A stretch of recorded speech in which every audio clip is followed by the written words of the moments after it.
के इस health online में दर्शकों साथियों आपका स्वागत है। मैं डॉक्टर एएस प्रसाद आप सबको नमस्कार करता हूं। इस हेल्थ ऑनलाइन की खासियत है कि आप अपने जो डॉक्टर हमारे बंधु आते हैं उनसे अपने हेल्थ के बारे में, अपने स्वास्थ्य के बारे में जानकारी ले सकते हैं, क्वेश्चंस पूछ सकते हैं और अब ज़रूरत पड़ने पे उनसे और भी एडवाइस ले सकते हैं। और इसके अलावा डॉक्टर्स का रोल समाज में क्या है इसके बारे में भी बात कर सकते हैं। तो दोस्तों दिल से बात करिएगा। और हमारे बीच में बहुत ही प्रख्यात डॉक्टर हैं, डॉक्टर राजीव कक्कड़ उनका नाम है। शहर के प्रख्यात चेस्ट रोग विशेषज्ञ हैं और उनकी जो खासियत है जिसके लिए वो माने जाते हैं वो है एक बहुत ऐसी सी चीज़ है जिसके बारे में मेरे ख्याल से जानकारी बहुत सारे डॉक्टरों को भी नहीं है। नींद एक बहुत सिंपल सी चीज़ है। तो डॉक्टर कक्कड़ नींद के बारे में बताएंगे, नींद ज़रूरी कितनी है, नींद से हमारे स्वास्थ्य पे क्या प्रभाव पड़ता है, तथा ये भी बताएंगे कि खर्राटों और नींद का क्या संबंध है और खर्राटों से हमारे स्वास्थ्य पे क्या अच्छा प्रभाव पड़ता है, क्या प्रतिकूल प्रभाव पड़ता है। डॉक्टर राजीव कक्कड़ आपका स्वागत है इस स्पेशल हेल्थ ऑनलाइन में, क्योंकि मैं आपका दोस्त भी हूँ और आज आपसे क्वेश्चन आंसर भी करना चाहता हूँ और मैं एक तरह से संवाद करूँगा जनता का और आपके बीच का एक मैं पुल का काम करूँगा। थैंक यू डॉक्टर प्रसाद, आपसे बहुत ही हम लकी हैं कि आज आप हमारा इंटरव्यू ले रहे हैं। एक माने जाने जो ऑर्थोपेडिक सर्जन हैं, जॉइंट रिप्लेसमेंट सर्जन हैं, हमारे एक साल सीनियर भी हैं और हमारे दोस्त भी हैं, वो आज हमारा इंटरव्यू ले रहे हैं। थैंक यू डॉक्टर प्रसाद इसके लिए। डॉक्टर राजीव कक्कड़ स्वागत है और बिल्कुल मुद्दे पे आते हैं। नींद एक बहुत सी ऐसी चीज़ है जो नींद तो सब लोग सोते हैं और हम लोग इतना जानते हैं कि हाँ सोने के बाद अच्छा लगता है आपको काम करने का अच्छा लगता है, लेकिन कुछ आप बताएंगे नींद के बारे में कितनी इंपॉर्टेंस है। एक हमारे कॉलर है, मैं जस्ट एक बस ये नींद की बात पूछ लूँ फिर आगे बात करता हूँ।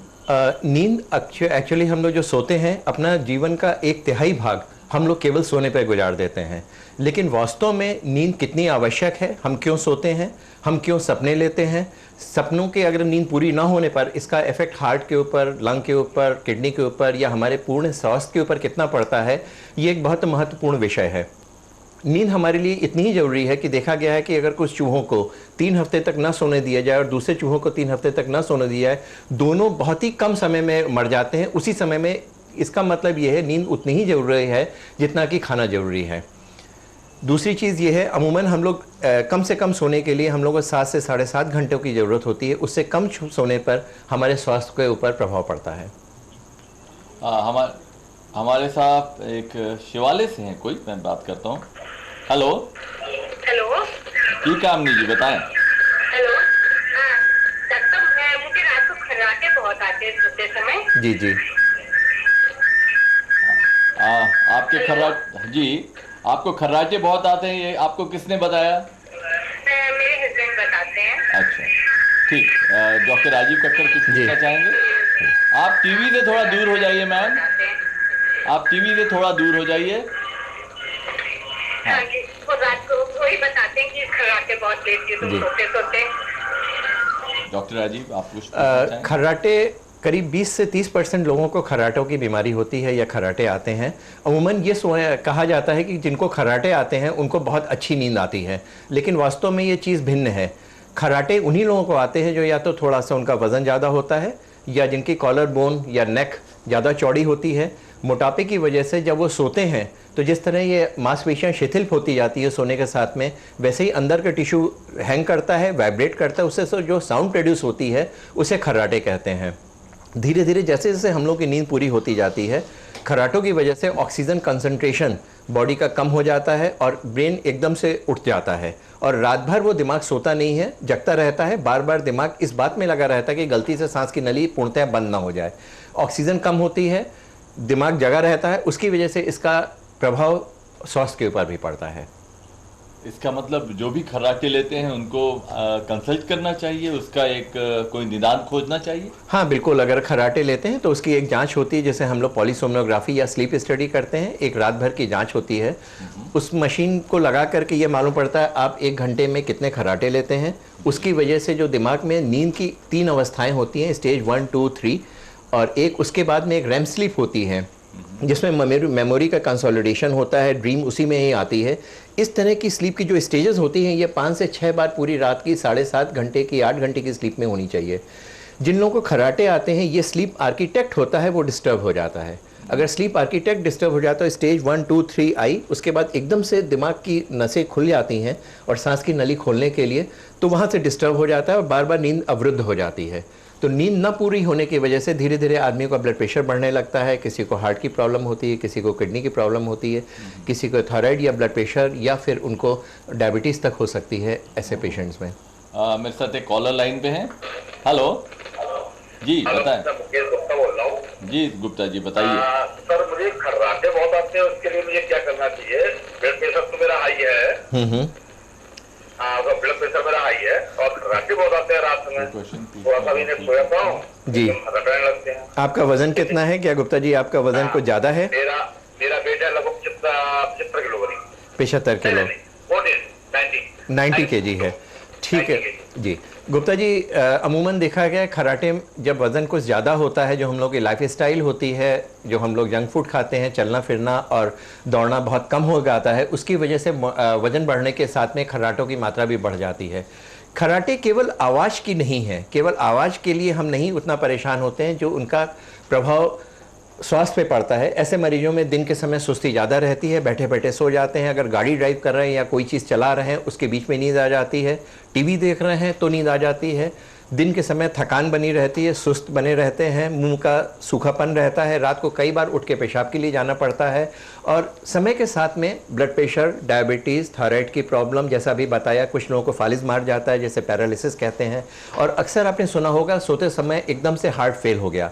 एक्चुअली सोते समय उतना हार्ट फेल नहीं होता जितना सांस की नली बंद रह जाती है और दिमाग खोल पाता है, उसकी वजह से इस तरह की परेशानियां हो जाती हैं।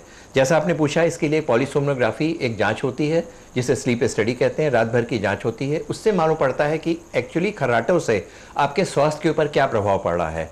अगर उसके विषय में प्रभाव पड़ रहा है, ऑक्सीजन कम हो रही है, दिमाग में नींद पूरी नहीं हो रही है, हार्ट रेट बढ़ रही है, ब्लड प्रेशर बढ़ रहा है, ऑक्सीजन की मात्रा कम हो रही है, तो इसका एक निदान होता है, वो हम लोग करते हैं। डॉक्टर कक्कड़, मैं बस एक चीज़ जानना चाहूँगा, जो खर्राटे आप बता रहे हैं, इसका मतलब हमको तो लगता था खर्राटे एक जीवन का हिस्सा है, सामान्य सी प्रक्रिया है, पर अगर ऐसा है तो इसका मतलब क्या खर्राटे जब हम लोग स्टडी करते हैं आप ऐसा तो उसमें उसको डिमार्केट करते हैं कि ये खर्राटे सीरियस है, ये खर्राटे नॉन सीरियस है, क्या ऐसा भी होता है? हाँ बिल्कुल ऐसा होता है। अगर उसमें केवल आवाज़ आ रही है, साउंड प्रोड्यूस हो रही है, तो इसका मतलब है, और उसके वजह से कोई ऑक्सीजन नहीं कम हो रही है बॉडी में और दिमाग बार बार उठ नहीं रहा है, उनका स्लीप का आर्किटेक्ट मेंटेन है और प्रॉपर स्लीप आ रही है, तो ऐसे लोगों को घबराने की ज़रूरत नहीं है।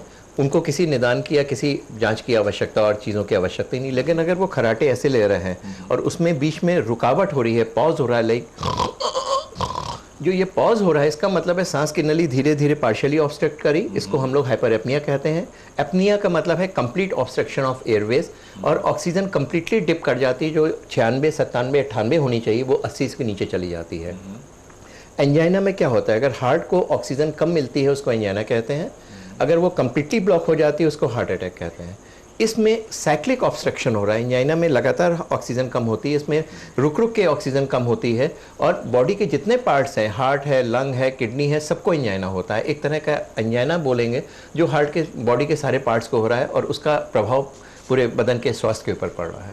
ये तो बहुत ही सीरियस बात है, क्योंकि सही बात है भाई, इतना मेरे ख्याल से बहुत सारे डॉक्टरों को भी नहीं पता होगा कि खर्राटे एक बहुत सामान्य सी चीज़ ली जाती है। हमको कुछ आइडिया दे सकते हैं कि अगर आप जब स्टडी करते हैं तो कितने % खर्राटे एक साधारण या हार्मलेस निकलते हैं और कितने % उसमें से आपको ऐसे निकलते हैं जिसका इलाज जरूरी है? कुछ अगर 100 लोगों के खर्राटे के मरीजों में हम लोग देखते हैं तो 40 से लेकर के 60% के लोगों के बीच में, इतना वेरिएशन इसलिए क्योंकि स्टडी बहुत कम होती हैं, इतने के बीच में लोगों को पैथोलॉजिकल होते हैं जिसमें कि इलाज की ज़रूरत होती है।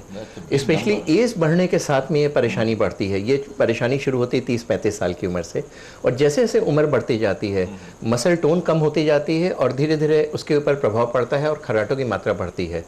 आदमियों में ये मात्रा ज़्यादा होती है खर्राटों में, और लेडीज़ में हाफ होती है, लेकिन मेनोपॉज के बाद में 50 साल की उम्र के बाद में आदमी और औरतें बराबर से खर्राटे लेने लगती हैं। Very frightening. मैं सोच रहा हूँ मैं पहले अपना ही जांच कराऊं।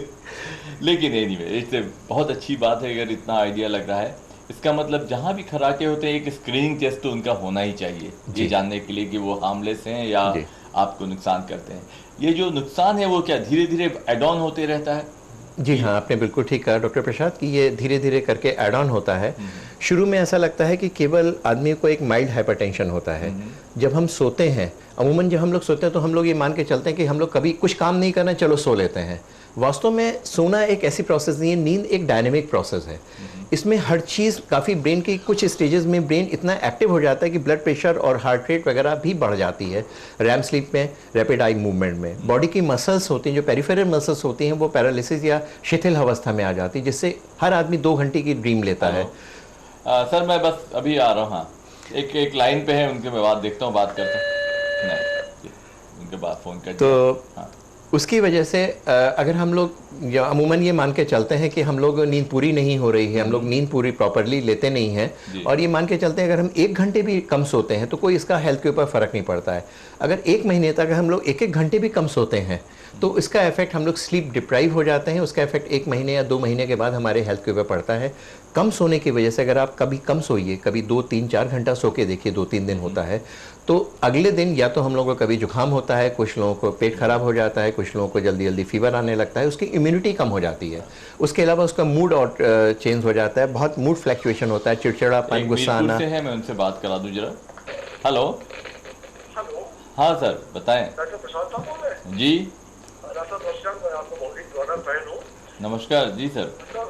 वही तकलीफ ये है कि मैं करीब मैंने वो 25 ईयर्स का हूँ जी, 90 के एबव है, और हाइट 5 फीट 2 इंच है, और 6 feet 2 inch, sorry 6 feet 2 inch है, 6 foot 2 inch. High blood pressure की शिकायत है जी। मैं रात में कभी कभी तो मुझे बहुत तेज खर्राटे आते हैं जी, वो सूख जाता है, और पेशाब भी कई दफे करने जाना पड़ता है, और कभी कभी तो बिल्कुल आराम से सोता रहता हूँ, भी नहीं सूखता, खर्राटे भी नहीं आते। तो क्या इसका कोई योगा सिस्टम से है, जैसे मैं आलोक विलोक भी करता हूँ, इस तरीके से कोई और योग के द्वारा इसका इलाज है, या जो डॉक्टर बता रहे हैं वही इलाज है, और इसका कितना खर्चा आता है जी मैं जानना चाहता हूँ। जी जी बिल्कुल। डॉक्टर कक्कड़, ये बहुत इंपॉर्टेंट है क्योंकि इनका कहना है कि कुछ दिन तो खर्राटे आते हैं और फिर बिल्कुल ठीक रहते हैं जी। तो पहली चीज, इनको क्या जरूरत है जांच की, दैट्स नंबर 1। नंबर 2, इनका हाइट अच्छी है, 6 फुट 2 इंच है, 90 प्लस के करीब है वजन में, और ये जो खर्राटे आते हैं या नहीं आते हैं, अब ये किस कैटेगरी में आप रखेंगे और इनके लिए क्या करना चाहिए? और तीसरा इन्होंने पूछा कि अगर ये जांच कराएं तो कितना खर्चा है? पहली चीज़ ये है कि इनका बहुत वास्तव में बहुत ही इंटरेस्टिंग चीज़ है कि ऐसे ज़्यादातर पेशेंट्स में होता है कि खर्राटे कभी आते हैं नहीं आते। खर्राटे आना इस बात पे भी डिपेंड करता है कि रात को आपको नींद कैसी आ रही है। अक्सर हम लोगों ने देखा है जब आप बहुत ज़्यादा थके हुए होते हैं, बहुत ज़्यादा डीप स्लीप में होते हैं, जितना डीप स्लीप में जाएंगे उतना बॉडी रिलैक्स होगी, बॉडी के मसल का टोन कम होगा, और जब टोन कम होगा तो सांस की नली के ऊपर दबाव ज़्यादा पड़ेगा, वो अपनी टोन मेंटेन नहीं करती है। जितना ऑब्स्ट्रक्शन होगा उतने खर्राटे ज़्यादा प्रोड्यूस होंगे। तो उसके बाद पे डिपेंड करता है, कभी भी कुछ लोग सोने से पहले ड्रिंक्स लेते हैं, कभी कुछ लोग नींद की दवा लेते हैं, कभी कभी जैसे होता है जोड़ों में दर्द हो, मसल रिलैक्सेंट आप लोग देते हैं ऑर्थोपेडिक सर्जन। ये जितने भी मसल रिलैक्सेंट्स होते हैं, ये जितने भी नींद की दवाई होती हैं, जितने भी एल्प्रेक्स या इस तरह की दवाई होती हैं, ये सारी बॉडी के मसल की टोन कम करती हैं। और डीप स्लीप में स्पेशली जो खर्राटे लेते हैं, अगर कुछ इस तरह की चीज़ें लेते हैं या रात को ज़्यादा हैवी खाना खा के सोते हैं, उस परिस्थितियों में खर्राटों की मात्रा बढ़ जाती है। अगर नींद पूरी प्रॉपर नहीं है या बहुत सुपरफिशियल नींद होकर के निकल रही है तो खर्राटों की मात्रा कम हो जाती है। तो ये बहुत वेरी करता है कि इस चीज़ पे भी वेरी करता है कि अगर आप सीधे लेटे हैं तो खर्राटे कुछ को ज़्यादा आते हैं, किसी करवट लेटे हैं तो खर्राटे कम हो जाते हैं। बहुत सारी चीज़ों पे खर्राटों का आना या ना आना डिपेंड करता है। नहीं तो अगर इनकी समस्या कि काफ़ी समय ठीक रहते हैं तो क्या इनको भी जांच करानी चाहिए? कम से कम स्क्रीन टेस्ट इसलिए कराना चाहिए। इनकी हाइट 6 फुट 2 इंच है, लेकिन थोड़ा सा ये इनका वेट ज़्यादा की तरफ है, 90 kg वेट ज़्यादा है। अपने यहाँ एशियंस में केवल वेट की प्रॉब्लम नहीं होती, यूरोपियंस एंड अमेरिकन्स में देखा गया है कि इनकी जो ओबेसिटी होती है उनको ओबेसिटी इंड्यूस होता है खर्राटे आना। अपने यहाँ अगर लीन एंड थिन भी है तो हम लोग का स्ट्रक्चर, बोनी स्ट्रक्चर ऐसा होता है कि उसमें दुबले लोगों को भी हो जाता है। फिर आपको इसके खर्च के बारे में बताना है। जी जी हाँ नमस्कार सर, बताएं। हेलो। इनका फोन कट गया। तो हाँ, जो आप बता रहे थे फिर उसी पे आइए। क्योंकि एक तो हम इसका मतलब इनको स्क्रीन कराना चाहिए, कम से कम स्क्रीन टेस्ट कराना चाहिए। स्क्रीन टेस्ट कोई बहुत महंगा नहीं होता है, इसकी जांच में करीब 1000 रुपये या 500 रुपये, और कभी कभी ज़रूरत होती तो हम लोग जो पुअर पेशेंट होते हैं उनको फ्री भी हो जाता है। स्क्रीन टेस्ट के बाद अगर उसमें कोई चीज़ निकलती है तो हम लोग कंप्लीट पॉलीसोनोग्राफी होती है, 64 चैनल की पॉलीसोनोग्राफी। इसमें हम लोग ईईजी करते हैं, दिमाग की स्टेटस देखते हैं किस स्टेज में कब आदमी पहुंच करके रुकता है, उसमें स्नोरिंग कितनी होती है, साउंड कितनी प्रोड्यूस होती है, और कितने 1 घंटे में कितनी बार उसकी सांस रुकती है, कम रुकती है, ज़्यादा रुकती है, और इसकी वजह से रेस्पिरेटरी इंड्यूस, जैसे हम लोग रीडास कहते हैं, एराउजल्स कितने होते हैं, ब्रेन एक बार में कितनी बार उठता है, सोता है, फिर उठ जाता है, फिर सोता है, और किस स्टेज में कौन सी स्टेज 1 घंटे में आती है या नहीं आती है, ये सारी चीज़ें हम लोग देखते हैं। एक चीज़ और है, अमूमन देखा गया है कि लोग कहते हैं कि जैसे ही हम बिस्तर पे लेटते हैं वो सो जाते हैं। अगर ये आदमी 5 मिनट से कम के अवस्था में सो रहा है तो इसको हम लोग एक्सेसिव स्लीपीनेस कहते हैं। ये भी एक बीमारी है, ये शो करता है आपको जांच की ज़रूरत होती है। अगर आप बहुत जल्दी सो रहे हैं इसका मतलब आप स्लीप डिप्राइव हैं, या फिर आपको खराटे की परेशानी है जिसकी वजह से आपको नींद जल्दी या ज़्यादा आ रही है। तो हम लोग देखते हैं कि स्लीप लेटेंसी कितने घंटे बाद या कितने मिनट बाद आपको ये स्टेज पहली आती है, स्टेज 3 या स्टेज 2 कितनी देर के बाद आती है, और रैम स्लीप जो होती है वो 70 से 120 मिनट के बाद आती है। वो एक्चुअली आपकी ज़्यादा देर में आ रही है या कम देर में आ रही, उसका होता है। और जो पूरी पॉलीसोनोग्राफी की जाँच है। हेलो, हाँ सर, हाँ बताएं। नमस्कार, आप टीवी से थोड़ा दूर चले जाएं, आपकी आवाज़ में टीवी का आवाज़ आ रहा है। जी हाँ बताएं। हेलो, हाँ बताइए। जी मैम। डॉक्टर साहब, मेरी ये प्रॉब्लम है कि एक तो मुझे प्रॉपर नींद नहीं आती है ना, मतलब जैसे मैं सोती हूँ तो उसमें मुझे ज़्यादा ड्रीम्स आते हैं, और मतलब सोते सोते कि मुझे ऐसा महसूस होता है कि मैं जग रही हूँ, है ना। और जब मेरी मतलब 5-7 घंटे 8 घंटे के बाद जब मैं उठती हूँ तो मुझे बिल्कुल फ्रेश फील नहीं होता है, ऐसा लगता है कि बिल्कुल मैं सोई नहीं हूँ। रात में भी यही प्रॉब्लम होती है, दिन में भी यही प्रॉब्लम होती है। और एक्चुअली कुछ टाइम पहले मैं डिप्रेशन के पेशेंट, मतलब मुझे डिप्रेशन की बहुत प्रॉब्लम हो गई थी, बिल्कुल नींद आती ही नहीं थी। बट अब ठीक है, नींद आती है, फ्रेशनेस नहीं फील होती है सपने, और जो सपने मुझे आते हैं वो मोस्टली सच भी हो जाते हैं। तो इससे मुझे बहुत एंजाइटी लेवल मेरा बहुत बढ़ गया है, मतलब नींद की वजह से बहुत ज्यादा प्रॉब्लम है उससे। ये आपकी ये बहुत इंटरेस्टिंग है कि आपको जो सपने आते हैं वो सच भी निकल आते हैं। बिल्कुल डॉक्टर, मैंने जैसे किसी की डेथ देखी थी, इसकी डेथ हो गई है, आफ्टर 1 वीक मुझे उसी की खत्म हो गई, तो मैं बिल्कुल शॉक हो गई। जो सिचुएशन मैं देख रही हूँ कि ये सिचुएशन है, मैं यहाँ बैठी हूँ या ऐसा मैंने किया, और वो चीज कुछ उसके पास सच, और जब वो सच होती तो मुझे बहुत अजीब सा फील होता है कि अरे ये तो मैंने सपने में देखा था, ये सेम सिचुएशन कैसे हो रही है, मतलब समझना बहुत मुश्किल हो जाता है। चलिए मैम, ये बहुत इंटरेस्टिंग चीज़ है। देखते हैं हमारे जो गेस्ट डॉक्टर हैं वो इसके बारे में क्या विचार देते हैं। डॉक्टर करिए, ये एक दो चीज़ें, पर मेरे ख्याल से इसको उसी कंटिन्यूटी में रखें। नंबर 1, जैसे आपने उस आदमी को अगर बोला कि आपका स्लीप स्टडी है, पर जिस दिन वो आता है उस दिन वो दिन है जब उसको खर्राटे नहीं आने वाले हैं, तब आपके स्टडी में क्या चेंजेस आएंगे? अगर वो नहीं, खर्राटे केवल साउंड प्रोड्यूस करती है। अच्छा। जरूरी नहीं है कि जिसको साउंड ही प्रोड्यूस हो रही हो उसमें हम लोगों के स्लीप में चेंज हो, उसका स्लीप का पैटर्न हमें मिलेगा। नहीं, मतलब जब हम कहते हैं कि उसको खर्राटे कुछ दिन आते हैं, कभी नहीं आते हैं, हाँ, तो जब खर्राटे आते हैं और जब खर्राटे नहीं आते हैं उस समय की स्टडी में कोई अंतर नहीं होगा? थोड़ा सा अंतर हो सकता है, उसकी साउंड में अंतर हो सकता है। इसलिए अक्सर ये वेरिएशन हम लोगों को मिलता है कि कभी स्लीप एपनिया, जो इसको HI इंडेक्स कहते हैं, एपनिया हाइपर एपनिया इंडेक्स, वो किसी में 80 आया है तो कभी उसको 60 आया, या लेकिन ये नहीं हो सकता उसको कभी 80 आया है और वो एक दिन बिल्कुल 10 के नीचे होगा, एटलीस्ट नहीं होगा। बहुत टेक्निकल है, मैं भी नहीं समझ पा रहा हूँ। तो लेकिन अगर बहुत ज़्यादा फर्क नहीं पड़ेगा, बहुत फर्क नहीं पड़ेगा अगर हम लोग टेस्ट करेंगे। उसके बाद जब हम लोग टाइट्रेशन करते हैं, एक बार मशीन लगा के, बाईपैप मशीन लगा के या सीपैप मशीन लगा के हम लोग देखते हैं कि कितना इंप्रूवमेंट हो रहा है, तो पहली या दूसरी स्टेज में हम लोग को डिटेक्ट हो जाता है कि एक्चुअली चेंज कितना होना है। और केवल आवाज़ से नहीं होता, हमने बताया उसके ब्लड प्रेशर के ऊपर, उसके हार्ट रेट के ऊपर, ऑक्सीजन सैचुरेशन के ऊपर, ये सारी चीज़ें, बेसलाइन कितना ऑक्सीजन सैचुरेशन है, ये सारी चीज़ें हम लोग मॉनिटर कर सकते हैं। और इन महिला के लिए क्या आप कहना चाहेंगे जो बोली वो सोती तो है पर उनको लगता है हमेशा की नींद बिल्कुल, ये भी काफ़ी लोगों की एक प्रॉब्लम है। लेकिन वो सपने भी देखती हैं, सपने भी देखती हैं। ये दोनों थोड़ा विरोधाभास है?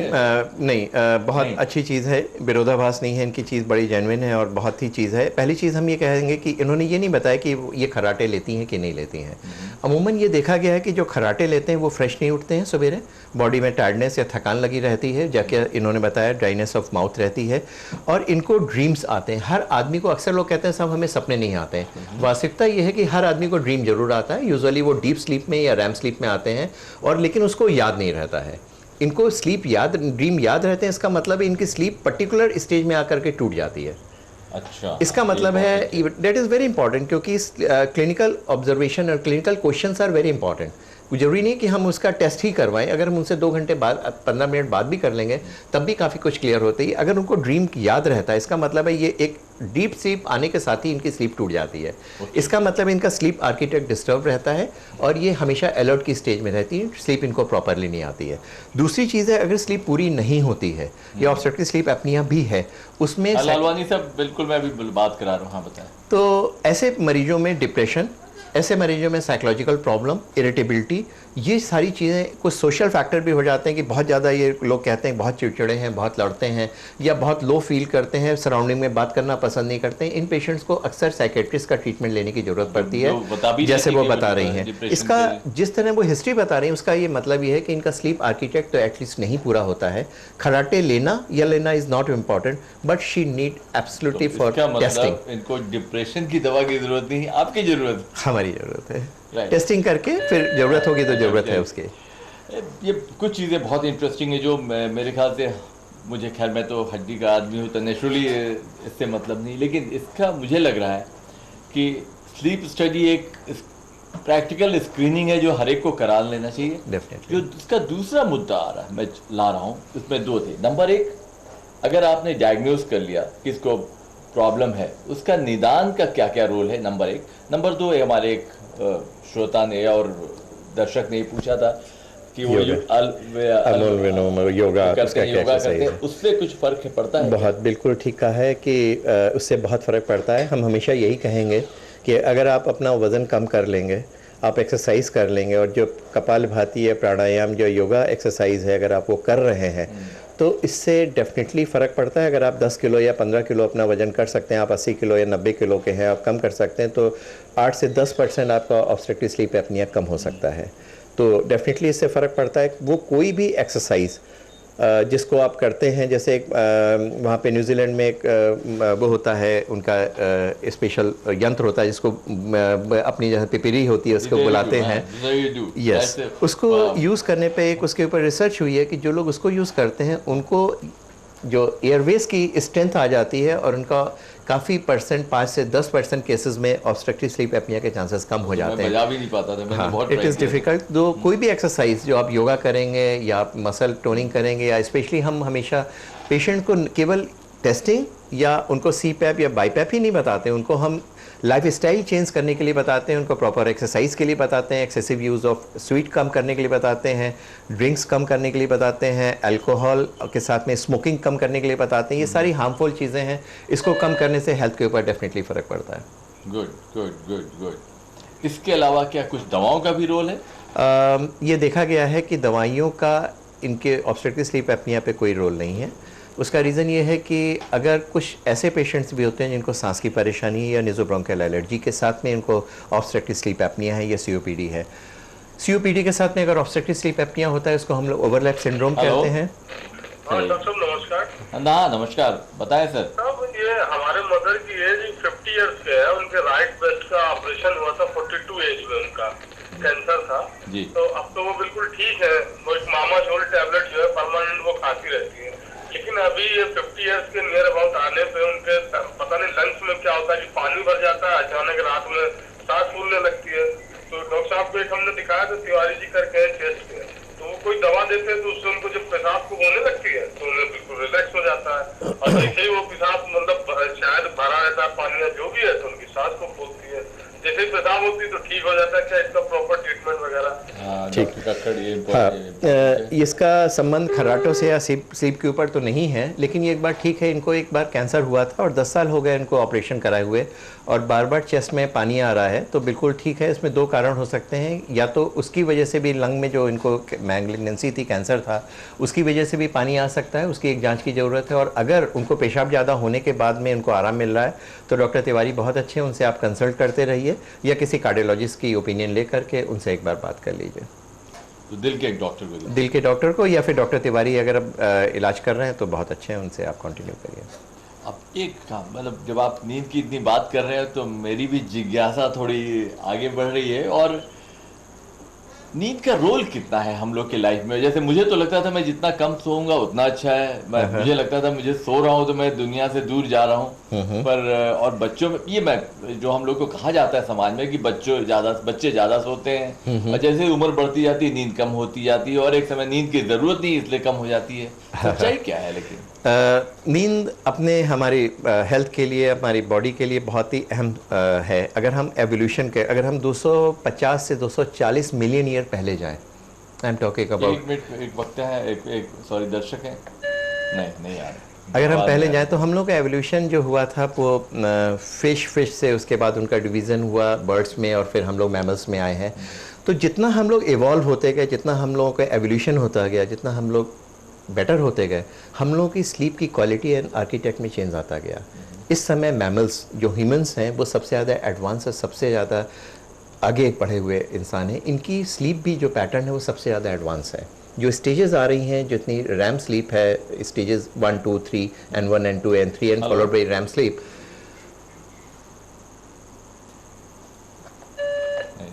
जो सारी चीज़ें हैं वो, ये सारी स्टेजेस जो हैं वो केवल मैमल्स में मिलती हैं और लोगों में नहीं मिलती। वो कितनी ज़रूरी है स्लीप, इस बात में अंदाज़ा दुनिया में कोई भी क्रिएचर है, कोई भी लिविंग क्रिएचर है, उसको स्लीप के बिना वो नहीं रह सकता है। जो ट्रांस एटलांटिक जो बर्ड्स आती हैं, माइग्रेटिंग बर्ड्स होती हैं, वो 1-1 2-2 महीने माइग्रेट करके चल कर आती हैं, तो सोती कब है प्रश्न होता है। उनकी यूनि हेमिस्फेरिक स्लीप होती है, आधा ब्रेन सोता है, आधा ब्रेन जगता है, फिर उसके बाद आधा ब्रेन सोता है, आधा ब्रेन जगता है। तो स्लीप के बिना हम लोग रह ही नहीं सकते हैं ज़िंदगी में। जब आपने बच्चों की बात कही, जब बच्चा पैदा होता है तो उसमें 18 से 20 घंटे सोता है। प्री मैच्योर जो बच्चा होता है वो भी काफ़ी समय सोता है। उसकी जो रैम स्लीप होती है वो 50% रैम स्लीप होती है एज़ कम्पेयर टू एडल्ट, जिसमें 10% से 20% रैम स्लीप होती है। मुझे रैपिड आई मूवमेंट जो होता है, उसका सिग्निफिकेंस जनता को क्या जानना चाहिए? जनता को ये वो इस स्टेज है जिसमें जो हम लोग सारे दिन लर्न करते हैं, स्पेशली जो स्टूडेंट्स हैं या हम लोग जो ऑब्जर्व करते हैं, जो हम लोग देखते हैं, याददाश्त उस पर्टिकुलर स्लीप के अवस्था में जा करके एक तरह से कह सकते हैं कंप्यूटर की सॉफ्ट ड्रिंक। हाँ बताएं। आई एम सॉरी राजीव, एक श्रोता है। हाँ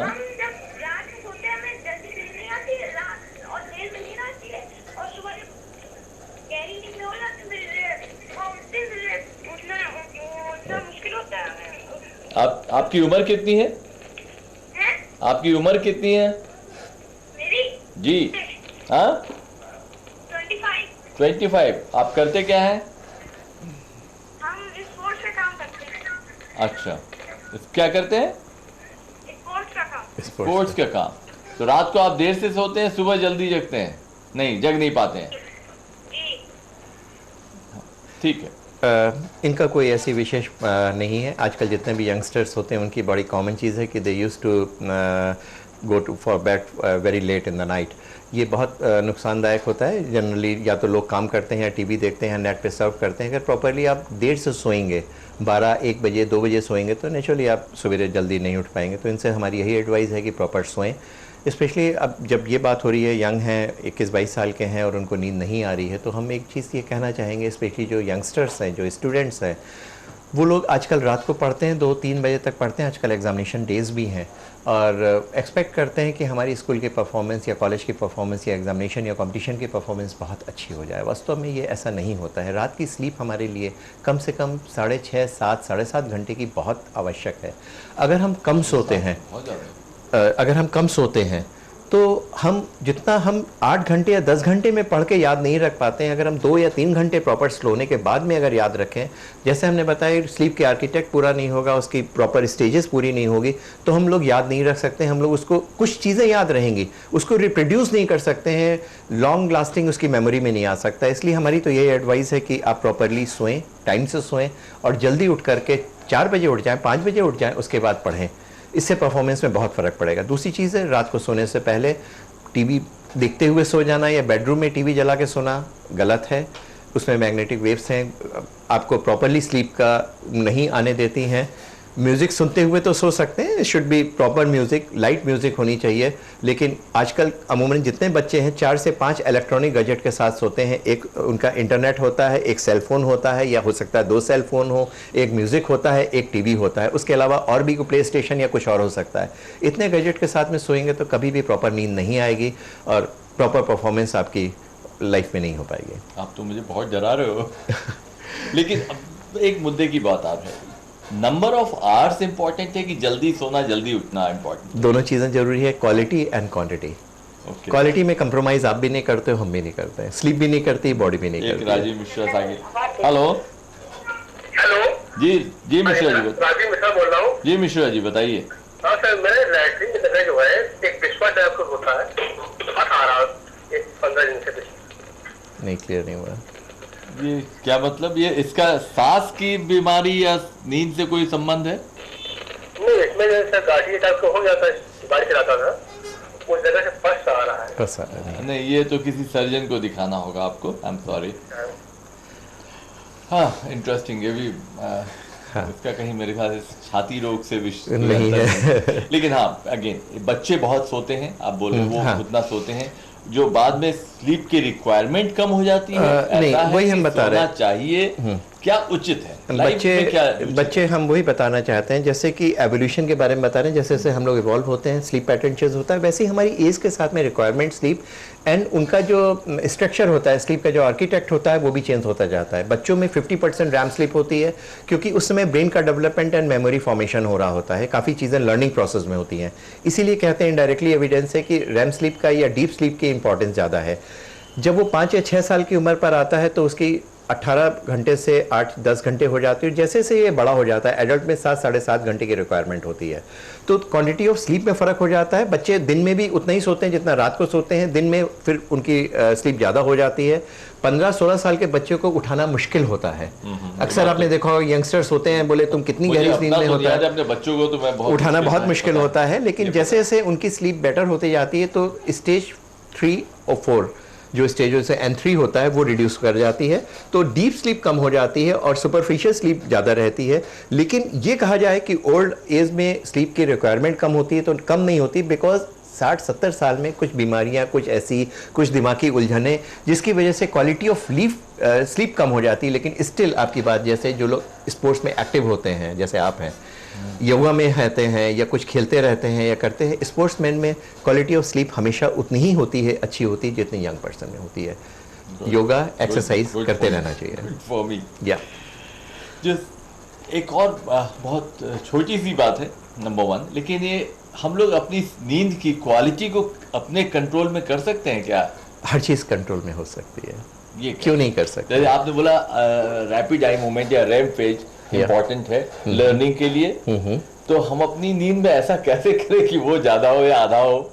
ये इसको कैसे बढ़ाएं? बहुत अच्छी चीज़ है अगर हम लोग थोड़े से प्रिमिटिव स्टेज पर आ जाए।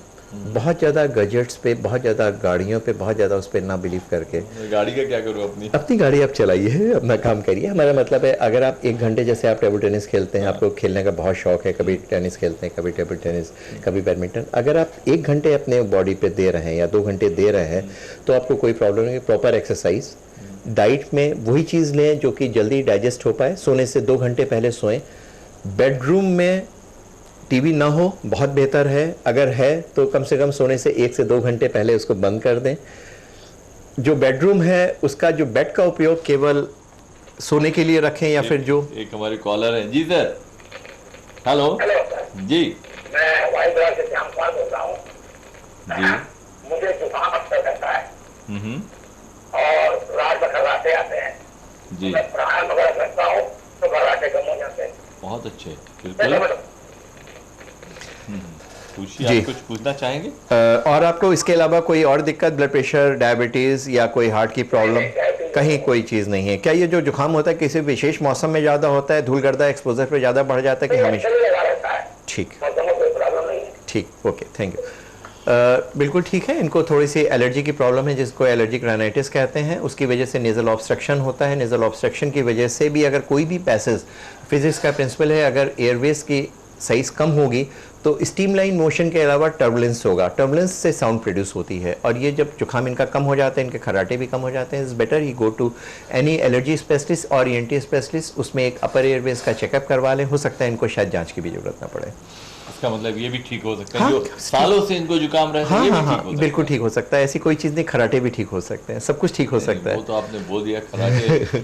अब जो ट्रीटमेंट है, मतलब इसमें अगर हम खर्राटों का पहली चीज़ तो हम लोग का जो निष्कर्ष निकल रहा है कि खर्राटे इंपॉर्टेंट है। जो दूसरा जो सबसे बड़ा नेगेटिव पॉइंट मुझे लगा कि जो वार्निंग सिग्नल है कि अगर खर्राटे नहीं आते तो भी आपको एक मेरे ख्याल से हर एक अगर मौका लगे तो जांच करा लें। ये कब कौन सी उम्र है जब हम लोग अपने स्लीप के पैटर्न का जांच कराना चाहिए? अगर बीइंग डॉक्टर अगर हम लोग याद करें तो हम लोग MBBS में क्या ये टीचिंग में था खर्राटे या स्लीप या किसी भी चीज़ में नहीं था। अगर पता होता तो मैं आपसे इस तरह बात नहीं कर रहा होता। अभी ना हम लोग की टीचिंग में है ये चीज़, और एज ए डॉक्टर कितनी बार हम लोग उसके दर्द के बारे में पूछते हैं, खांसी के बारे में, पेट के बारे में, सब चीज़ों के बारे में, खांसी आ रही है, बुखार तो नहीं है, सब पूछते हैं। कितनी बार हम लोग उससे पूछते हैं मरीज़ से, क्या तुम्हें नींद आती है, क्या तुम नींद की वजह से सेटिस्फाई हो, क्या तुम्हें खर्राटे आते हैं, दिन में तुम्हें क्या बहुत ज़्यादा बैठे बैठे नींद तो नहीं आ जाती है। ये चीज़ें बहुत ज़रूरी है। अगर हम लोग 20 सेकंड से 30 सेकंड तक अगर आधे मिनट भी अगर पेशेंट को ये पूछ लें तो 50% प्रॉब्लम यहीं सॉल्व हो जाती है। अब ये प्रश्न होता है किन पेशेंट को खर्राटों की जांच की ज़रूरत होती है? वो पेशेंट ओबीज हो, ज़्यादा उनकी नेक साइज़ जैसे कॉलर कहते हैं, अगर वो 42 या 43 की से ऊपर आदमियों की या फिर 40 से ऊपर लेडीज़ की है तो मोटापा ज़्यादा है, सेंट्रल ओबेसिटी, पेट ज़्यादा है, यहाँ पे नेक साइज़, नेक मोटी है, छोटी है, रात को खर्राटे ज़्यादा आते हैं, दिन में थकान ज़्यादा रहती है, बॉडी एक रहता है। हेलो हेलो, हाँ बताएं सर। हाँ तो हेलो, हाँ बताइए। हम करें सुबह से मोहम्मद नहीं बोलते। हाँ नईम साहब बताइए क्या परेशानी है? हम कहीं काम कुछ बाहर जाते तो वो उलझन घबराहट होने लगती है, फिर धीरे धीरे ट्रेन में बैठते सही होती चली जाती है, जाने में बहुत दिक्कत होती है। और आपकी नींद कैसी है? नींद डॉक्टर साहब बिल्कुल सही आती है। खर्राटे तो नहीं आते हैं? खर्राटे आते हैं, हमने एक साहब को दिखाया था मजार हुसैन को लखनऊ में। हाँ हाँ हाँ तो उनने बताया था आपको पैनिक डिसऑर्डर है। क्या है? स्ट्राइडर नहीं, पैनिक डिसऑर्डर। Panic disorder. हाँ पैनिक डिसऑर्डर। अच्छा हाँ। ओके। तो हमारे ख्याल से आपको एक साइकेट्रिस्ट या जो दिमाग के विशेषज्ञ हैं उनकी जांच की, उनसे कंसल्ट करना ज़्यादा ज़रूरी है। खर्राटे भी आते हैं इनको? खर्राटे आते हैं, लेकिन अगर उसके साथ में खर्राटों के साथ में और भी प्रॉब्लम है तो एक बार स्क्रीन, कम से कम पूरी स्लीप टेस्ट नहीं तो एक स्क्रीन टेस्ट करवा लें। लेकिन जो ट्रैवल करने में परेशानी हो रही है वो इसका परेशानी इससे फ़र्क है। लेकिन अगर खर्राटे हैं तो मूड अल्ट्रेशन या थोड़ा सा आदमी को डर ये हो सकता है उसकी वजह से। खर्राटे का इलाज कुछ जैसा हमको समझ में लाइफ स्टाइल मैनेजमेंट से है, वजन कम करिए, स्पोर्ट्स में लीजिए, एक्टिव लीजिए, तो मैं भी बोलता हूँ सबसे। मैं तो ऑर्थोपेडिक सर्जन हूँ, मैं भी सबको यही बोलता हूँ, फिट रहिए, एक्सरसाइज कीजिए। तो ये तो कॉमन हो गया हमारे आप में। जी जी जी। उसके अलावा आप एक्स्ट्रा क्या दे सकते हैं? तो हम भी बोलेंगे, तो सब लोग बोलते हैं कि भाई हम लोग खर्राटे के लिए नहीं बोलते, बाकी चीजों के लिए, अपने लिए कहीं जहाँ पे भी ओबेसिटी है, जहाँ पे भी वजन ज़्यादा है, वो आपकी बॉडी के हेल्थ को, पूरे बॉडी के पार्ट्स को इफेक्ट जरूर करता है। तो आप कभी भी जब फिट रहेंगे तो सारी प्रॉब्लम नहीं होगी। इसके अलावा और क्या? और हम लोग ये भी कर सकते हैं, जैसे नेक की एक्सरसाइज बहुत जरूरी है। हम लोग जो नेक की एक्सरसाइज, जिससे नेक पतली रहे, यहाँ पे फैट डिपॉजिट ना हो, नेक स्ट्रेंथिंग एक्सरसाइज, योगा, प्राणायाम, कपालभाति, ये सारी चीज़ें हेल्प करती हैं। और इसके अलावा लाइफ स्टाइल में हम ये हमेशा कहेंगे कि ओवर यूज़ ऑफ सेडेटिव या नार्कोटिक्स का उपयोग ना करें, स्मोकिंग ना करें, क्योंकि जो भी स्मोक होती है वो एयरवेज में इन्फ्लेमेशन प्रोड्यूस करती है। जब इन्फ्लेमेशन होगी तो उसकी साइज कम हो जाती है। ये बहुत इंपॉर्टेंट चीज़ है। स्मोकिंग या किसी भी फॉर्म का टोबैको नहीं यूज़ करें। लोग कैसा, हम स्मोक तो नहीं करते लेकिन हम पान मसाले में तम्बाकू खाते हैं, तो हमारी राय ये है कि तम्बाकू किसी भी हो, वो जितने भी हॉलो ऑर्गन हैं उनको स्पैज्म प्रोड्यूस करती है, तो तम्बाकू का उपयोग बहुत ज़्यादा नुकसानदायक है। ड्रिंक्स नुकसानदायक है, हम कभी नहीं कहेंगे कि ड्रिंक्स करें। कम से कम सोते समय या ओवर ड्रिंक मत करें, जिसकी वजह से आपको बहुत ज़्यादा डीप स्लीप या मसल इतनी रिलैक्स हो जाए कि आपको रात को सवेरे कभी ना उठ पाए। तो ये सारी चीज़ें बहुत ज़रूरी है। एक गोविंद नगर से चलेंगे, फिर कट गया इनका फोन। इसके अलावा क्या कुछ दवाएं भी ऐसी हैं जिससे आप अपनी स्लीप के साइकिल को, जैसे आप तो नींद की दवा मना ही कर रहे हैं, पर कुछ दवाओं से आप रेगुलेट करते हैं स्लीप को? नहीं, वो आपको नेचुरल वे में करेंगे। अगर स्पेशली हम उन लोगों के लिए कहेंगे जो नाइट शिफ्ट में काम करते हैं या किसी भी कारण से हम आप भी हैं, लेट नाइट आपको बहुत देर तक राउंड लेना है या पेशेंट देखना है, उसके बाद भी प्रॉब्लम होती है, तो उसको आपको कंपनसेट 1 या 2 घंटे की भी अगर आप स्लीप डिप्राइव हैं तो उसको कंपनसेट करने के लिए हमें 1 हफ्ता चाहिए। नेचुरल वे में साइक्लिक पैटर्न में करिए। एंड दूसरा है कि हर आदमी के बॉडी में एक बायोलॉजिकल क्लॉक होती है जो कि 2 चीज़ों से रेगुलेट होती है। एक सनलाइट, जैसे आपने अक्सर देखा होगा कि सनलाइट एक्सपोजर पे आदमी ज़्यादा अलर्ट रहता है। वो लोग जो कि अंधेरे में रहते हैं, अंधेरे में उठने के बाद रहते हैं, वो हमेशा सारे दिन डल रहते हैं। अगर हम लोग के यहाँ सूर्य नमस्कार इसीलिए करा जाता है 10 मिनट का, जिससे कि हम सूर्य से अच्छी तरह से एक्सपोज हों। एक मेलानिन टाइप का हार्मोन, एक मेलानिन नाम का हार्मोन होता है जो कि आपकी स्लीप को इंड्यूस करता है। वो सन एक्सपोजर के बाद उसका कंसंट्रेशन बॉडी में कम हो जाता है और उसकी स्लीप पैटर्न बेटर होता है। तो प्रॉपर एक्सपोजर, आप डे एंड नाइट साइकिल को रेगुलेट करने की जरूरत है। जो एक्सोजीनस फैक्टर है, एंडोजीनस साइकिल जो होती है, वो आपको प्रॉपर टाइम पर आप सोने जाइए। हर दिन अगर आप 11 बजे सोने जाते हो तो 10 या 11 बजे के ही बीच में सोइए। बार बार उसको साइकिल मत चेंज करिए। सोने के लिए आपका कमरा कंफर्टेबल होना चाहिए, टेम्परेचर प्रॉपर होना चाहिए, नॉइस कम होनी चाहिए। एंड सोने के लिए अगर आपको नींद नहीं आ रही है 20 मिनट तक, तो फौरन बेड छोड़ करके आप वो काम करिए जो बोरिंग हो, इससे नींद आ जाए। हेलो, हाँ मैं राजेश खन्ना बोल रहा हूँ, लेबर ऑफिस से। अरे वाह सर, आपका नाम बहुत अच्छा है। हाँ जी सर, ये बताइए क्या नींद में क्या मालूम हो जाता है कि मतलब वो आ रहे हैं, खराटे आ रहे हैं? हाँ, और डॉक्टर साहब आपने मेरे भैया का ऑपरेशन किया, विजय खन्ना का। जी जी, अच्छा ऑपरेशन किया। आपको बहुत बहुत बधाई हो। Thank you sir, thank you. State bank में जो भैया आपने किया था ऑपरेशन उनका। हाँ, समझ गए। चलिए, तो प्लीज बताइए सर। नहीं, आप कोई आपके साथ वाले नहीं बताते हैं कि आप खर्राटे लेते हैं कि नहीं? नहीं, तो कोई नहीं बता पा रहा है अभी हमको। जैसे हम तो इधर सो रहे, मान लीजिए अकेले में कभी तो कोई नहीं बता पा रहा है, तो हमको ये क्या हो सकता है सर? आपको नींद अच्छी आती है? जब सो के उठते हैं तो आप फ्रेश लगते हैं, आपको अच्छा लगता है? जी, नींद तो खैर अच्छी आती है। नींद अच्छी आती है। अब डॉक्टर राजीव, आप कुछ पूछना चाहेंगे? बहुत नहीं, आपको क्या, आपके साथ कभी कोई नहीं सोता है? किसी ने कंप्लेन नहीं करी है आपको खर्राटों के लिए? अगर इनका प्रश्न ये है क्या आपको स्वयं मालूम पड़ सकता है आपको खर्राटे आते हैं कि नहीं आते हैं? अमूमन ऐसा नहीं होता, आपको जनरली लोगों को नहीं मालूम पड़ता, लेकिन कुछ परिस्थितियों में मालूम पड़ सकता है। खर्राटे लेने के साथ में अगर आपकी नींद रुक जाती है, सांस में पॉज होता है, एक चोकिंग सेंसेशन के साथ में, घबराहट के साथ में नींद खुलती है, इसका मतलब आपको खर्राटे आ रहे हैं। अक्सर आपको अपनी ही आवाज़ सुनाई पड़ने लगती है, इसका मतलब है स्लीप सुपरफिशियल है। स्टेज N1 N2 स्टेज पर एकदम से नींद रुक रही है, आपको खर्राटे। कभी कभी आपको नहीं मालूम पड़ता, जो आपके साथ रहने वाले हैं या कोई आपके साथ में, उनसे मालूम पड़ता है। अगर आपको ये कुछ नहीं मालूम पड़ता तो इस तरह के सिम्टम्स हैं, आपको ब्लड प्रेशर है, डायबिटीज़ है, आप ओबीज़ हैं, दिन के समय बहुत अस्वस्थ रहते हैं, थकान लगी रहती है, बैठते ही फ़ौरन सो जाते हैं, मुंह सूखता रहता है, डिप्रेशन रहता है, या और भी बीमारियां हैं, तो this is better you go for sleep study. Otherwise अगर नहीं है तो फिर अननेसेसरी कोई चीज़ टेस्ट करवाने से कोई फ़ायदा नहीं है। हम लोग ने देखा है, I do not know the significance, जो आप अच्छा बता पाएंगे, जो एक मशीन लगाते हैं रात में कुछ लोग नेक के लिए, ऑक्सीजन जनरेटर है क्या? नहीं, वो तो ऑक्सीजन कंसंट्रेटर है, वो ऑक्सीजन की जिनको कमी होती है उसके लिए यूज़ करते हैं हम लोग। जो अब प्रश्न ये होता है कि अगर हमने डायग्नोस कर भी लिया कि उसको ऑब्स्ट्रक्टिव स्लीप एपनिया जो बीमारी है, जो उसको नींद में खर्राटों की बीमारी, उसको हम लोग ऑब्स्ट्रक्टिव स्लीप एपनिया, उसको हम लोग जो उसका ट्रीटमेंट है जो वर्ल्ड में ऑल ओवर वर्ल्ड जो करा जाता है, उसमें एक CPAP यूज़ करते हैं। CPAP एक छोटी सी मशीन होती है, उसका केवल एक काम होता है कि वो इतना प्रेशर जो कि सांस की नली को खुला रखे, उतना प्रेशर वो जनरेट करता है। जब हम लोग स्लीप स्टडी के बाद एक स्लीप टाइट्रेशन करते हैं, उसमें हमें मालूम पड़ता है कि कितने हमें प्रेशर की ज़रूरत होती है। वो CPAP लगा करके केवल उसका काम ये होता है कि एक न्यूमेटिक शंट होता है, एयर का एक शंट बना देते हैं जो उससे सांस की नली खुली रखती है। जब सांस की नली खुली रहेगी तो दिमाग को आराम मिलता है, वो आराम से सोता है, स्लीप की सारी स्टेजेस होती हैं और बॉडी को ऑक्सीजन प्रॉपर मिलती है, वो होने लगता है। क्योंकि अगर वो नहीं होता है तो बहुत सारी बीमारियां होने लगती है। इस मशीन को लगाने से कोई उलझन नहीं होती? नहीं, कोई उलझन। शुरू में नेचुरली आप कोई चीज़ सोते समय लगाएंगे, एक छोटी सी मास्क ऊपर लग जाता है, अब तो बड़े छोटे छोटे मास्क नेजल पैड्स पे भी आ गए हैं। उसको लगाने से आपको शुरू में हफ्ते भर या 2-4-5 दिन प्रॉब्लम होती है, उसके बाद में आप बहुत कंफर्टेबली, क्योंकि इतना अच्छा लगेगा जैसे ज़िंदगी ब्लैक एंड वाइट मूवी की तरह चली, एकदम कलरफुल हो जाती है। ये मैं जब माइग्रेन के बाद उठता हूँ तो मुझे भी दुनिया बहुत अच्छी लगती है। एक चीज़ और, हम कोई मेरे साथ। हेलो, हेलो, हाँ बताएं सर। हाँ जी, आपका नाम और कहाँ से हैं आप? मैं गुमटी से हूँ। जी जी बताइए, हाँ जी, क्या परेशानी क्या है आपकी? मुझे एक डस्ट की एलर्जी रहती है और डस्ट की एलर्जी में बढ़ती है, कफ वगैरह होते हैं और ब्रीदिंग प्रॉब्लम शुरू हो जाती है। जी, तो इसका मतलब क्या?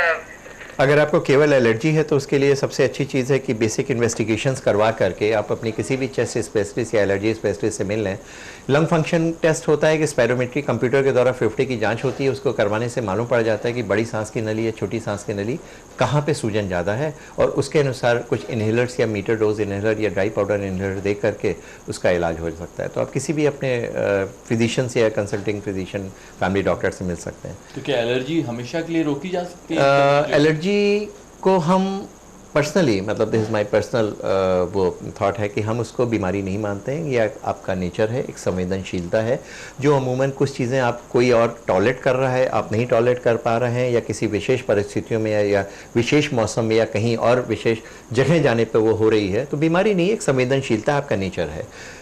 कुछ चीज़ें हम कहना चाहेंगे। अगर आपका नेचर है तो आपको एलर्जी टेस्ट की क्या जरूरत है? फिर आप नहीं, टेस्टिंग की नहीं है, हमें मालूम तो पड़ना चाहिए किस चीज़ से, खाने की चीज़ से है या डस्ट से है या किसी पॉलन से है, फंगस से है। तो फिर आप उसके लिए कुछ चीज़ें अगर हम लोग अवॉइड कर सकते हैं अवॉइड करेंगे, या फिर अगर हम लोग को बॉडी का रेजिस्टेंस बढ़ा सकते हैं, उनको एलर्जी टेस्टिंग करके हाइपोसेंसिटाइजेशन कर सकते हैं, तो वो कर सकते हैं। तो वो ठीक करना ही बिल्कुल बिल्कुल ठीक करना हुआ। दूसरी चीज़ एक चीज़ और हम कहना चाहते हैं, कुछ चीज़ें जो कि इम्पोर्टेंट है जो हमारी छूट रही थी, कुछ चीज़ें जैसे कि प्रेगनेंसी एंड स्नोरिंग के बारे में। अमूमन देखा गया है कि लेडीज़ में नहीं उनको खराटे आ रहे हैं, लेकिन जो प्रेगनेंसी पीरियड में उनको खराटे बढ़ जाते हैं, उस पीरियड में उनको एक्लेम्शिया कहते हैं, ब्लड प्रेशर बढ़ा होने लगता है, और कभी कभी उनको सिजेरियन ऑपरेशन की ज़रूरत पड़ जाती है, बच्चे में डिस्कम्फर्ट होता है और प्री मैच्योर बेबी पैदा होता है। तो ऐसे पेशेंट में जिनमें प्रेगनेंसी है और साथ में खराटे आ रहे हैं, इसमें अगर हम लोग खराटों का इलाज करेंगे तो उनकी ब्लड प्रेशर कंट्रोल हो जाएगा, अननेसेसरी दवा देने की ज़रूरत नहीं पड़ेगी, पैरों में सूजन खत्म हो जाती है, और pre mature termination of pregnancy या फिर उनका जो ऑपरेशन है वो हम लोग अवॉइड कर सकते हैं। उसमें कभी कभी ऐसे बच्चे प्री मैच्योर बच्चे पैदा होते हैं because of just snoring and lack of oxygen and sleep disturbance. तो ये हम एक मैसेज कन्वे करना चाहते हैं, वेरी इंपॉर्टेंट। तो हम ये मैसेज शॉर्ट टर्म है, ये शॉर्ट टर्म है, अगर प्रेगनेंसी है और साथ में स्नोरिंग हो रही है, क्योंकि प्रेगनेंसी में जब आप लाई डाउन करते हैं तो केवल आपका फैट, केवल आपकी बॉडी वेट ही बढ़ने के साथ में जो फ्लूइड होता है वो डिस्ट्रीब्यूट होकर के पैड से सीधे जब आप लाई डाउन करते हैं नेक में आ जाता है, एक पार्शियल, एक फॉल्स ऑब्स्ट्रक्शन प्रोड्यूस करता है, जिसकी वजह से स्नोरिंग होती है और ऑक्सीजन फॉल करती है जो बच्चे के ऊपर इफेक्ट करता है। दैट इज़ वेरी इंपॉर्टेंट, जो हम एक चीज़ कहना चाहते हैं। दूसरी चीज़ हम वो कहना चाहते हैं, जो लोग स्नोर करते हैं, if they going for any surgery, तो एटलीस्ट एनेस्थेटिस्ट को ये पूछना चाहिए कि क्या आप खराटे तो नहीं ले रहे हैं।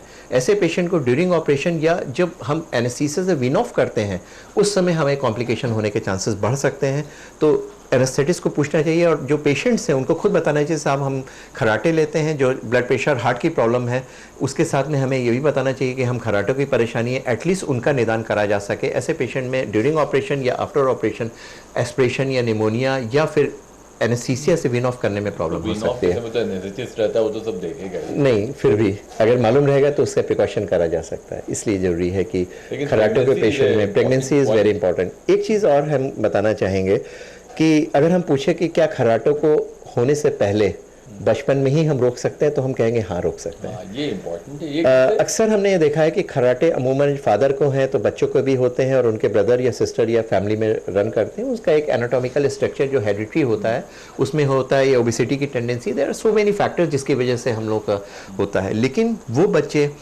जिसमें ब्रेस्ट फीडिंग हम 3 महीने के बाद बंद कर देते हैं या ब्रेस्ट फीडिंग नहीं कराते हैं और केवल निपल से या केवल उससे उनको फीडिंग होती है, बॉटल फीड होती है, उसमें जो स्ट्रक्चर, जो मसल्स जो डेवलप होती हैं वो डेवलप होती हैं जो कि एयर साइज के स्ट्रक्चर को नैरो कर देती है। एयर साइज, ये जब बच्चे बड़े होते हैं तो उनका एयर साइज या उनका स्ट्रक्चर, बोनी स्ट्रक्चर होता है, वो ऐसा होता है जो कि खराटों को प्रेसिपिटेट कर सकता है, इंस्पाइट द पेशेंट ओबीज नहीं है। अगर एक स्टडी है क्या? ये स्टडी है, उसी के बाद ही हम बता रहे हैं, कंप्लीट स्टडी है।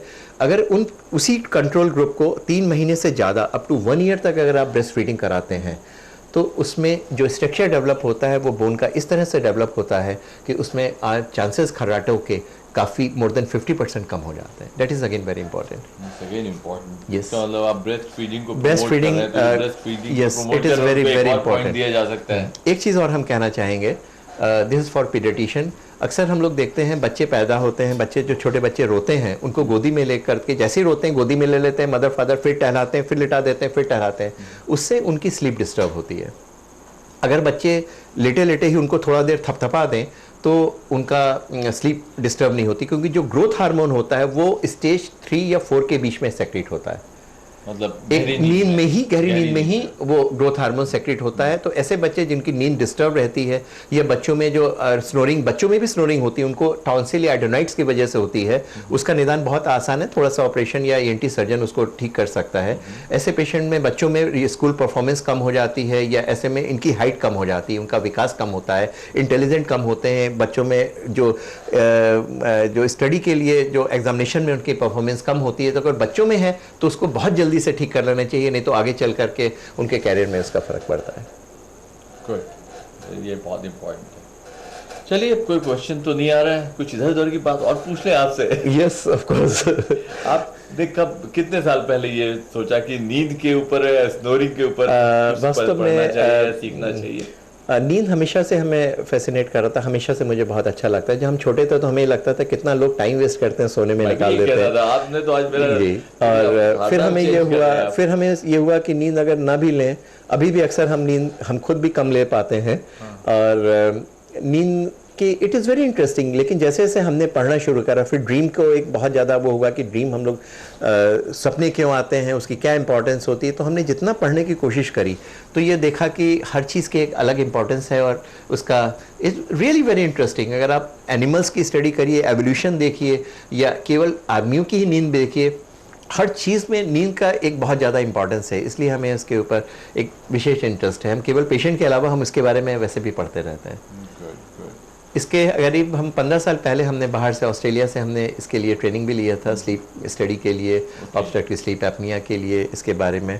और जिसने स्लीप ऐप इन्वेंट करा था, जो पर्सन है, जो ऑस्ट्रेलियन है, he was nominated for Nobel prize. I work with him also. So उसके साथ आपने काम किया? जी, उसके साथ में। तो वो उस समय प्रेगनेंसी एंड लेडीज़ के ऊपर स्टडी कर रहा था, स्नोरिंग और उससे रिलेटेड। चलिए राजीव साहब, बहुत बहुत धन्यवाद, और मुझे भी बहुत इंटरेस्टिंग लगा। हम लोग अपने दर्शकों का भी अभिवादन दे सकते हैं। बहुत बहुत नमस्कार हम लोग के साथ ऑनलाइन में रहने के लिए। और मेरे ख्याल से हम लोग एक ट्रस्ट डेवलप करना चाहते हैं।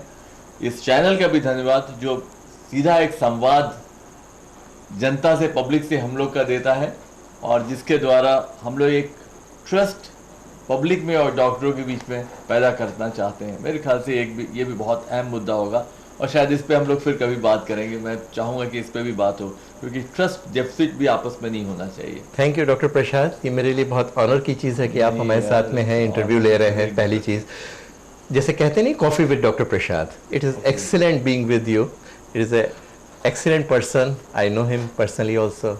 It's nice to mutual admiration. हम दोनों एक दूसरे को जानते हैं, लेकिन तब भी बहुत सारी चीज़ें मैं नहीं जानता। Very interesting, yes. Thank you, बहुत धन्यवाद, नमस्कार।